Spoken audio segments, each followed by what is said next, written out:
முருகா, வெற்றிவேல் முருகா. வேலுண்டு வினையில்லை, மயிலுண்டு பயமில்லை. என் அன்பு தங்கமே, நீ யாரிடமும் கூறாமல் மனதிற்குள்ளேயே பல ரகசியங்களை அடைத்து வைத்திருக்கின்றாய். இது யாருக்கும் எப்பொழுதும் தெரியக்கூடாது என்று உனக்கு நீயே கட்டுப்பாடு போட்டுக்கொள்கின்றாய். ஆனால் அனைத்தையும் அறிந்தவன் நான் தங்கமே. உன் மனதில் இருப்பதையும் என்னால் நன்றாக உணர முடியும், என்னால் நன்றாக அறிய முடியும். நீ நினைப்பதை நான் கூறவா? ஆரம்ப காலத்தில் அனைத்துமே சரியாகத்தான் நடந்தது. நீ என்ன நினைக்கின்றாயோ அது அவ்வாறே நடந்தது. உன் அருகில் யார் யார் எல்லாம் இருக்க வேண்டும் என்று நீ நினைத்தாயோ அவர்கள் அனைவரும் உன்னுடைய அருகில் இருந்தார்கள். இத்தனை நாட்களாக நீ சிறகை விரித்து பறந்து கொண்டிருந்தாய். ஆனால் இப்பொழுது நீ நினைத்து கூட பார்க்க முடியாத, சிந்திக்க முடியாத, எதிர்பார்க்காத பிரச்சனைகள் அனைத்தும் ஒவ்வொன்றாக தலை தூக்க ஆரம்பிக்கின்றது. முதலில் உனக்கு ஒன்றுமே புரியவில்லை. ஏன் என்னுடைய வாழ்க்கையில் இவ்வளவு பிரச்சனைகள் வருகிறது என்று நீ ஆராய்ந்து பார்ப்பதற்குள் அடுத்த பிரச்சனை தலை தூங்குகின்றது.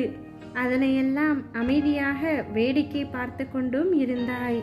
சிறிது நாட்கள் என்ன நடக்கிறது என்று புரியாமல் விழித்து கொண்டு இருக்கின்றாய்.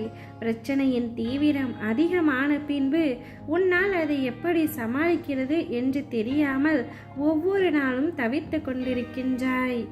அனைத்தும் முடிந்துவிடும் என்று நீ நினைக்கும் வேளையில் அனைத்துமே கைமீறி சென்றுவிட்டது. பிரச்சனைகளும் சிக்கல்களும் உன்னை சூழ்ந்த பொழுது, அப்பாவே என்னை காப்பாற்ற இங்கு யாருமே இல்லையா, எனக்கு உதவி செய்ய மாட்டீர்களா என்று நீ என்னுடைய கரத்தினை பற்றி கொண்டாய். என்னுடைய பாதங்களில் முழுமையாக சரணாகதி அடைந்து விட்டாய். இப்பொழுது ஒவ்வொரு நாளும் ஒவ்வொரு நொடியும் நானே துணை என்று வாழ்ந்து கொண்டிருக்கின்றாய். என் நாமத்தையே ஜபித்து கொண்டிருக்கின்றாய். ஏதாவது உன்னுடைய வாழ்க்கையில் அற்புதம் நடந்து விடாதா என்று ஒவ்வொரு நாளும் ஏங்கிக் கொண்டிருக்கின்றாய். உன்னுடைய மனதில் நீ பூட்டி வைத்திருக்கும் ஆசைகளும் கனவுகளும் எண்ணங்களும் யாவும் பெரிதாக ஒன்றுமே இல்லை. நீ நிம்மதியாக வாழ வேண்டும், சந்தோஷமாக இருக்க வேண்டும். என் அருகில் இருக்கும் உறவுகள் அனைவரும் எப்பொழுதும் என்னுடனே இருக்க வேண்டும்.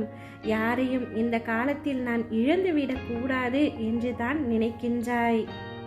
இழந்தவைகளை எப்படியாவது மீட்டு விட வேண்டும் என்ற எண்ணமும் தான் உன்னிடத்தில் நான் பார்க்கின்றேன் தங்கமே.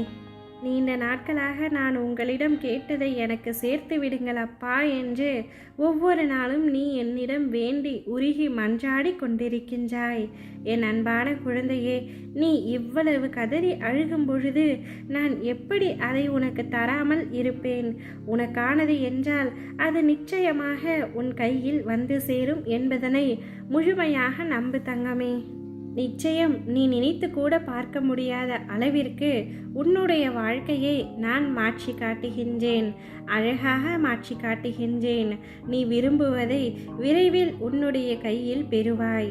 உன் வாழ்வில் அனைத்து மங்களங்களும் உண்டாக போகின்றது. எத்தனை துன்பம் வந்தாலும் ஒரு நாள் முடிய போகிறது என்ற உண்மையை மட்டும் உணர்ந்து கொள் தங்கமே. அப்பன் முருகன் நான் இருக்கின்றேன். நீ எதற்காகவும் கலங்காதே. உன்னை வீழ்த்த எந்த திசையில் எவர் வந்தாலும் காக்க கந்தவேல் உண்டு, எதிரிகளை வீழ்த்த வெற்றிவேல் உண்டு. என்னை சரணடைந்த உன்னை நிச்சயம் கஷ்டப்பட அப்பா நான் விடமாட்டேன். உன் கண்ணீரை துடைக்க நானே வருவேன். கலங்காமல் இரு. உனக்கு துணையாக எப்பொழுதும் இருந்து உன்னை நலமோடு வாழ வைப்பேன். உனக்கு வேண்டிய அனைத்தையுமே கொடுக்கின்றேன். இன்று இரவுக்குள் 2 நற்செய்திகளை உன் செவிகளில் வந்தடையும்படி செய்கின்றேன். என்னை நம்பி காத்து கொண்டிரு தங்கமே. ஓம் முருகா, வெற்றிவேல் முருகா.